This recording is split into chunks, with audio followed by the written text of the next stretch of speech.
It's late, the dishes are done, the lights are low, the emails are quiet for once. You've done what you were supposed to do today, showed up, took care of people, made decisions, tried to be useful. There's no immediate crisis pulling at you. And yet, something in you feels unsettled, not panicked, just hollow, like something is missing, and you can't name it. This is the kind of moment most people scroll past, or pour a drink over, or silence with television or productivity. But if you sit with it, even for a minute, it gets louder. That quiet hum beneath the surface. That strange sensation that time is slipping by, that you're not quite present in your own life, that you're waiting for something, but you don't know what. That's existential anxiety. And most of us feel it more than we realize. It's not a panic attack. It's not fear of failure or fear of people. This isn't the kind of anxiety that shows up in response to a threat. It's the unease that rises when you stand face to face with the fact that you're alive and aware of it. The simple fact of being alive and conscious of it. The knowledge that time is limited. That meaning is not handed to us. That we are free to choose, but responsible for what we choose. And that sometimes, life feels like a riddle we're not equipped to solve. Today, we're talking about that, the quiet panic of being alive. The discomfort most people carry but never name. What it is, why it shows up, and what it's actually trying to tell us. Because this kind of anxiety doesn't mean something's wrong with you. It means you're awake to something real. And maybe that's not a problem. Maybe that's a beginning. Hello and welcome to The Psychology of Us with Professor R.J. Starr, where we explore the mind's influence on life, relationships, and society. R.J. Starr is an existential psychologist, professor, and author dedicated to exploring the core challenges of human existence, how we find meaning, embrace responsibility, and navigate life's challenges. Known for a thought-provoking yet accessible approach, RJ inspires listeners to cultivate self-awareness, emotional intelligence, authenticity, and purpose. This podcast is designed for all psychology enthusiasts, practitioners, students, and anyone curious about why we think, feel, and behave the way we do. Each episode unpacks theories, explores complex questions, and offers insights that deepen understanding of the human experience. So settle in, stay curious, and discover the psychology of us. Most of us have learned to think of anxiety as a problem to fix, a symptom, a glitch in the nervous system that needs to be medicated or managed. And in many cases, that's true. Clinical anxiety can be debilitating, rooted in trauma or neurochemistry, and deserves thoughtful care. But existential anxiety is something else entirely. Existential anxiety isn't a reaction to a specific fear. It's not about spiders, or public speaking, or deadlines. It's not about social rejection, or catastrophic worry about what might go wrong. It's about something deeper, less visible, more human. Existential anxiety is what arises when we confront the raw facts of existence, what psychologists call the ultimate concerns: mortality, isolation, freedom, meaninglessness, the fact that you will die, the fact that no one else can live your life for you, that you are responsible for shaping your values, that you are, at your core, alone in your choices, and that the world doesn't come preloaded with instructions or guarantees. These are not things we think about every day, but they shape everything. They live under the surface of our decisions, our relationships, our grief, our ambition. They explain why some people panic when they succeed, or fall apart during transitions, or feel haunted by questions they can't quite ask. They explain the tension between wanting freedom and fearing what it demands. In psychology, thinkers like Viktor Frankl, Rollo May, and Irvin Yalom have written about this anxiety as something that isn't pathological. It's existentially appropriate. It's a normal emotional response to the conditions of being alive and aware. But because our culture doesn't name it, we often mislabel it. We treat it like depression, or midlife crisis, or burnout. But existential anxiety isn't just about exhaustion. It's about awareness. It's what happens when the usual distractions stop working, and we come face to face with the uncomfortable truth. No one is coming to make this life make sense for you. And that realization is terrifying. But it's also clarifying, because the kind of anxiety we're talking about here isn't a disorder. It's an invitation, an emotional signal that something in you is awake enough to be uncomfortable, awake enough to ask, what do I want to do with the time I have? Existential anxiety rarely kicks the door down. It doesn't usually arrive in the middle of a crisis. More often, it sneaks in when things are quiet, after the noise dies down, after the checklist is complete, after the thing you've been chasing finally happens. It shows up in the gaps, the in-between moments, and that's what makes it so hard to recognize, because by all appearances, everything might look fine. You might have just gotten the promotion, or your kids may have finally left home and you're catching your breath for the first time in 20 years. You might be sitting in your new apartment, fresh out of a relationship you knew wasn't working, and you feel this strange emptiness. Not regret, not sadness, just drift. Transitions don't cause existential anxiety, but they create space for it to emerge. The noise drops. The identity tethered to that job, or relationship, or role starts to loosen. And what's left is the question, who am I now?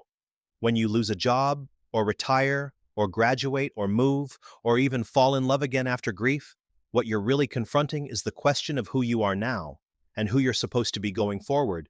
Even success can trigger it. Sometimes, especially success. When you've worked for years to achieve a goal, and then you finally get there, what's left? You climbed the ladder, you checked the boxes, you arrived, but something still feels off.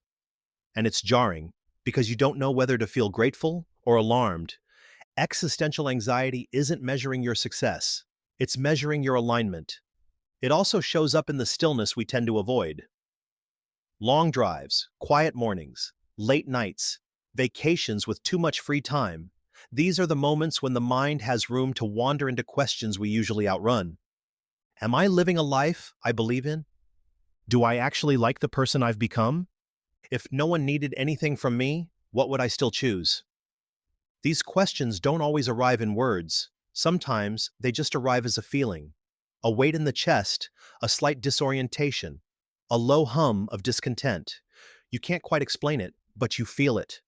And if you've been conditioned to stay busy, to stay useful, to keep performing, you might not recognize it as anything other than restlessness. But existential anxiety isn't a sign that something's broken. It's a sign that something in you is paying attention. You're not failing. You're waking up.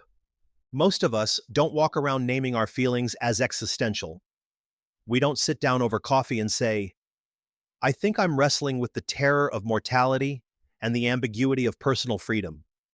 What we say is, I feel off, or I've just been in a weird mood lately, or I don't know what's wrong with me. And when we can't name it, we tend to numb it. We throw ourselves into productivity. We scroll until the feeling dulls. We overcommit. We fill the calendar. We clean the kitchen at 10 p.m. because the silence is too loud. We keep moving because stillness gives shape to feelings we've been taught to outrun. Busyness is a common defense, not ambition, but movement for its own sake, a way to simulate direction when we're emotionally lost. Then there's distraction. Screens, substances, social media, dating apps, self-improvement plans, doom scrolling, even therapy podcasts. None of these things are inherently bad, but they become protective walls when we use them to drown out the discomfort of simply being. Control is another big one. When life feels uncertain or meaningless, we often try to overcorrect by micromanaging the small things. Our routines, our diets, our inboxes. We chase order in the details to avoid the disorientation of the big questions. Even perfectionism can be a quiet panic response. If I just get it right, if I do everything the right way, I won't have to face the fact that life itself has no guaranteed formula. That even perfect behavior doesn't spare us from pain, loss, or ambiguity. And then there's the myth of linear healing, the idea that if we just keep working on ourselves, the ache will disappear. But existential anxiety isn't a wound to heal. It's a condition to live with. No amount of journaling, or breathwork, or goal setting will remove the basic truth. You're alive, and time is moving, and meaning isn't handed to you. You have to shape it yourself. So we cope, often in ways that look productive or socially acceptable, but underneath all of it is a silent wish. Let me not feel this. Let me not feel the aloneness, the responsibility, the weight of being a thinking creature in a fragile body with no map. The irony is that all this effort to avoid existential anxiety usually makes it worse. Because deep down, we know we're avoiding something. We know we're not living in alignment. And the further we get from that truth, the more unsettled we feel. But what if existential anxiety isn't something to run from? What if it's not a threat, but a signal? Existential anxiety doesn't show up to torment you. It shows up to inform you. It is not a sign that your life is broken or that something is wrong with you. It's a sign that something in you is awake, and that awareness comes with a price. It's asking you to stop looking for anesthesia and start listening for meaning. At its core, existential anxiety is not about panic. It's about responsibility. When the noise of the world dies down, and your roles fall away, and you're left alone with yourself, what do you find? Not just what you do, but who you are, and who you want to be, if nobody else is watching. That's the tension. Existential anxiety isn't asking you to fix your life. It's asking you to own it.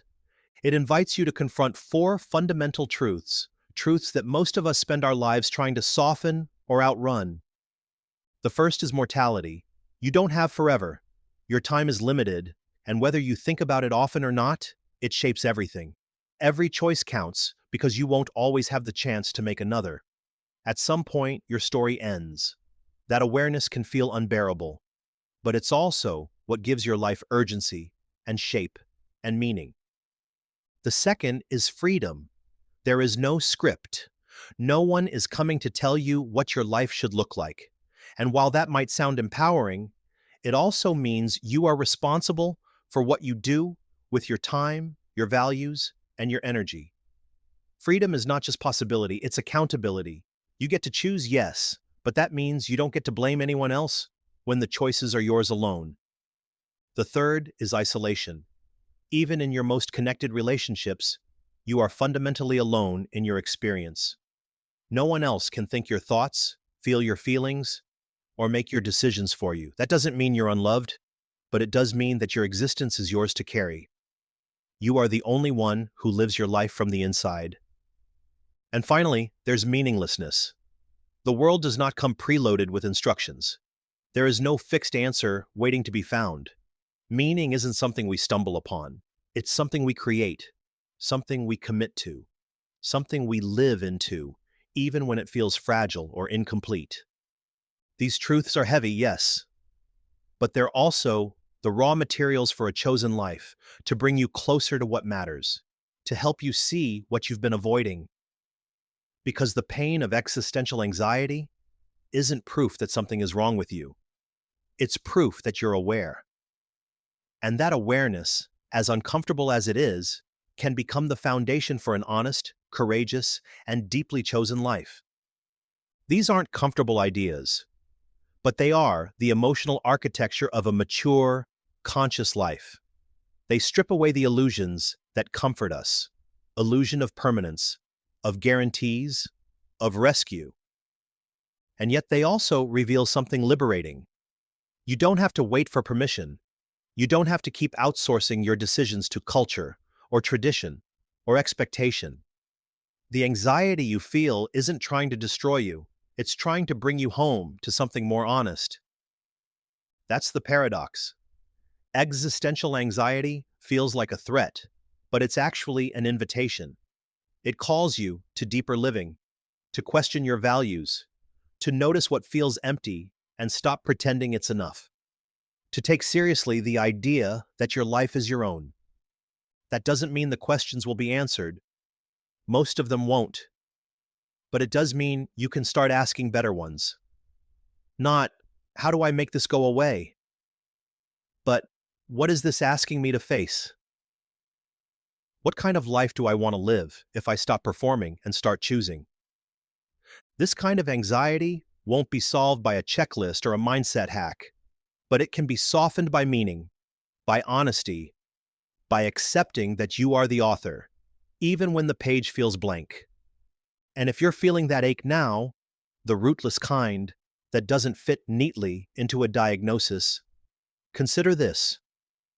Maybe you're not unraveling. Maybe you're finally asking the right questions. Let me tell you about someone I've met 100 times, in 100 different forms. She's in her early 50s. She's worked hard, her whole life, raised 2 kids, held a steady job, showed up for her friends. She's not flashy or dramatic, just solid, dependable, good. And for most of her adult life, she's barely had time to think about herself.